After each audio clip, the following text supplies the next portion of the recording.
In the most recent polls from Channel 12, the two largest parties, Likud and Yesh Atid, have remained stagnant at 32 and 23 seats respectively. The National Unity Party and the merger between religious Zionism and Jewish power are down one from the last poll, with 12 and 11 seats respectively. The only other party to have lost a projected seat is the Joint Arab List, who are down to 5 seats from last week's 6. Elsewhere, ultra-Orthodox party Shas have benefited from religious Zionism and Jewish power's loss and are up to a projected 9 seats from last week's 8, and Ra'am are up 1 seat to a projected 5, whilst Meretz are up to 6 from last week's 5. Labour, United Torah Judaism and Yisrael Beitenu have neither gained nor lost support from last week. No other parties have met the threshold needed for Knesset representation. And despite all these changes to party polling, there is no change to the Netanyahu bloc voting, with the pro-camp still at 59 and the anti-camp still at 56, both of which are short of the 61 needed to get a parliamentary majority. So let's get to it. With only 4 days left to go until the lists are submitted. Who will be in, who will be out? Let's begin with a quick fire round of 30-second each. Ruthie Bloom, take the lead. Well, we know that Ayelet Shaked, whose latest party was called the Zionist Spirit, that just split, she's not likely to pass the threshold. The others are, unless it's possible that Labour and Meretz, if they don't join forces, one of them might be in danger. Mm-hmm. Daniel Ben-Simon? Maybe both of them would be in danger. Well, yes, absolutely. I mean, either in French or in English, they're both in danger. Whatever language you speak, they are on the threshold of getting in or staying out. Right. And two women with a strong will are going until the end. Either we live or we die together. And it's going to be interesting to see how the Israelis will react to this very stubborn position of Merav Michaeli. And this kind of nice way of Zahava Galon from Meretz saying, I'm ready to join. Currently with the lead over Labour. We'll get to that in a split second. Keller-Lynn, your take? I think the most interesting question is not who'll run, who'll be in, who'll be out, but what will the blocs do given these decisions once they finalize come Thursday? We have 4 days left. And Labour and Meretz, they only attract left-wing voters as is. They're less interesting. What's really interesting is what will happen with the remnants of the Zionist Spirit Party and how specifically Netanyahu and the right religious bloc will treat Ayelet Shaked.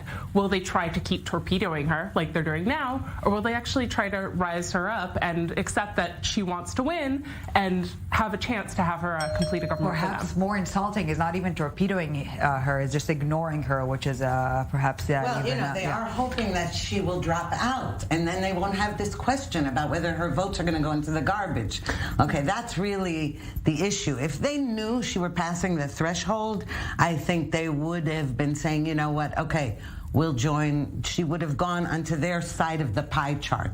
But it doesn't look like she's going to, and so they're afraid that any right-wing vote that she gets is going right to the garbage. Absolutely. They've been consistent in saying this. In fact, Religious Zionism came up with a video today that said, Ayelet, quit the race, you're just burning right-wing votes. Or at least they're admitting she's right-wing rather than left. But what will she decide? Ultimately, she doesn't work for them. She works for herself as a politician, and she's going to decide whether or not she'll use that uncertainty as leverage to find herself a political home come November. But accurately put, is it plain vanity, so to speak, to insist so badly to continue in the rest? I think that the Israeli politics can manage without Ayelet Shaked. I think so. She ran out of all tricks, everything. She has nothing to offer. What's interesting is the fight. It's a nuclear fight between Netanyahu and Lieberman. It's going to be very bloody and ruthless. These two people who started like brothers in arms are now trying to kill each other. And I know them both when they worked together. They were inseparable. And now they are determined that only one of them will stay in politics. And as you see, nothing stays out. Holocaust, Goebbels. Just let's go. And both of them are ruthless. And Lieberman came as the ruthless guy. Netanyahu learned from him how to get rid of people. And we're going to see this is the main game, is Lieberman And Netanyahu, I don't know if Lapid is able to make peace between them. They cannot stand each other until the end. So one of them will win this battle. And it's going to be, I mean, this is... well, come on, Netanyahu has many more seats than Lieberman. I know, if you're talking about who's going to win... They know things about each other that you don't know, I don't know. Right. And It did not come up in 5 election rounds. No. Okay. Still holding some cards close to this chest. I think what really puzzles me more than anything is this. The second largest party is headed by Yair Lapid, who's right now the prime minister. And you would think, listening to the analysts, that the person running against Netanyahu is Benny Gantz. That's right. It's insane. I mean, actually... Not if you ask his number 3. Well, he's not exactly. His number 3 says he's the only one that can form a stable government. But, you know, actually, if you talk to people outside of Israel, other than maybe in Italy, and you say, okay, look at these polls, you know, this is the party you saw, they have, you say, okay, Likud has the most, and Yesh Atid, Yair Lapid has the second most. So it makes most sense for you to say this is, there are 2 blocks here, and one is headed by Netanyahu, and the other is headed by Lapid. And mostly we know which parties belong in which block. Yeah. And I think it's insane that these small parties are bickering, and I think, yes, it is an ego question, because if they really cared about, for example, defeating Netanyahu, they would join forces, and in fact, Lapid should be joining forces with Benny Gantz, though it's against my interest as someone who wants Likud to win. I think there's been a lot of talk about should Lapid and Benny Gantz join forces for the reasons you just brought up. And you know, people who are close to them will say they don't quite like each other, given what happened last time, which is understandable. So I think it's right now being discussed as not as likely. Right. But I think Yair Lapid is still considered a contender, because one of the options, and this is an option his camp holds, is a 6th election. And whether or not you think that's appropriate, whether or not the state of Israel thinks it's appropriate, it is an option that we would go to a 6th election if none of the other contenders are able to get to 61, because that's the game. You still have to get to 61. It's not about having 61 the or most, 62. But one thing is sure, the left, Lapid will not be prime minister without the okay of the Arabs. And he's trying to escape the Arabs. I mean, he hates them. And he cannot become prime minister without having all their... He knows that, but he cannot overcome his basic instinct against them. He learned it from his father.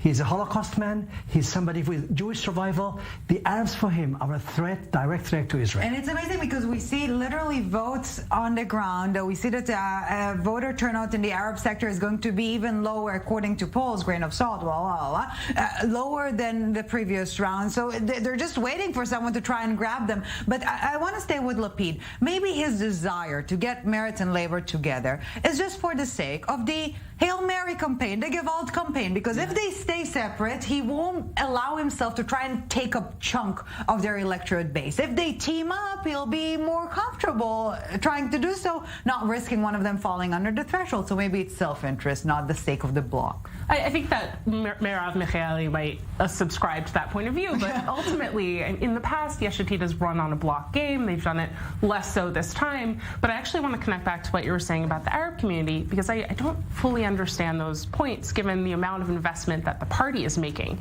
in the Arab community and raising awareness in the Arab community, raising the voter turnout in the Arab community, and the links to it. The basic instinct of Lapid, not the investments. Okay. He does like his father. He hates them. Wait, but in fairness, one has to say openly that, like his father, he wanted the Arabs out of this country. Lapid is not different. And he's trying to manage to live with them without telling anyone that he has to be with them. So I'm saying I know this guy, I knew his father. They are in the center of Israeli politics. But in terms of the Arabs, they are on the right wing. Wow. And yet he formed a coalition that had the first Islamist Arab party, and I think Rudy might accuse him right now of leaning on the joint list. Yes, but I was going to say, in fairness to him, if you're right that he actually hates them and doesn't want to have anything to do, in fairness, in fairness, it's not a question of hating Arabs. It's a question of the particular Arab politicians in this Knesset are very anti-Zionist, not all of them. But I have a question to you as a former Knesset member from Labor. Today, if you're concerned, in your case, I'm in the right-wing bloc. If you're concerned about having Netanyahu as prime minister again, wouldn't it make more sense for you not to vote for Labor that might not pass the threshold and go right for the bigger party as a voter? I'm putting you in a funny position, but I'm serious, having to do with the fact that if you would prefer to have more of a left-wing government, wouldn't that? I'm not going to vote for Labor. Wow. Oh. Okay. Labor. I'm a former Labour MK, but Labour in the last 10 years is not a party that I can identify with. Wow, okay. And so don't ask me who I'm going to vote for. I won't. Okay. But Labour is out of the question. Otherwise, there wouldn't be 4 or 5 seats. I mean, they lost most of them of the voters. We're going back to the long-standing question of strategic voting versus ideological voting. Exactly. Yeah, but as we're nearing the end of the debate, the time is running out. I must ask, is Israel, because at the end of the day it all comes down to the jigsaw puzzle of forming a coalition. Yes. It's not even about policy or politics even. It's puzzle making or solving, rather. Is Israel ready for another escapade of a prime minister with 12 seats, let's say? Or 13. Or 13. According to Gadi Asgood. I think at this point people want stability. And it ultimately, if you sit on the right religious bloc and you have a prime minister who has 12, 13 seats, who is not from the Likud, you might have a problem with it. If you sit on the change bloc, you might have less of a problem with it. I think it's ultimately people want stability and people will feel comfortable with whoever they support in the seat of power. So Daniel Ben-Simon, yay or nay to Bibi again? But Gantz is doing well. Relatively speaking, I mean, about his capacity is not as big as it should be. I mean, he's not really a real politician, but he's doing well with the Arabs, with the religious, with the ultra-Orthodox. But he's not polling well. If it comes to decide who's going to be prime minister after the elections, there's no majority. Gantz might become the one who will get the support of the Arabs, the best one. I mean, yes. So it's the results will not give you eventually the real picture. Bloom, with 30 seconds left, if anyone can do it, it's you. Where are we heading?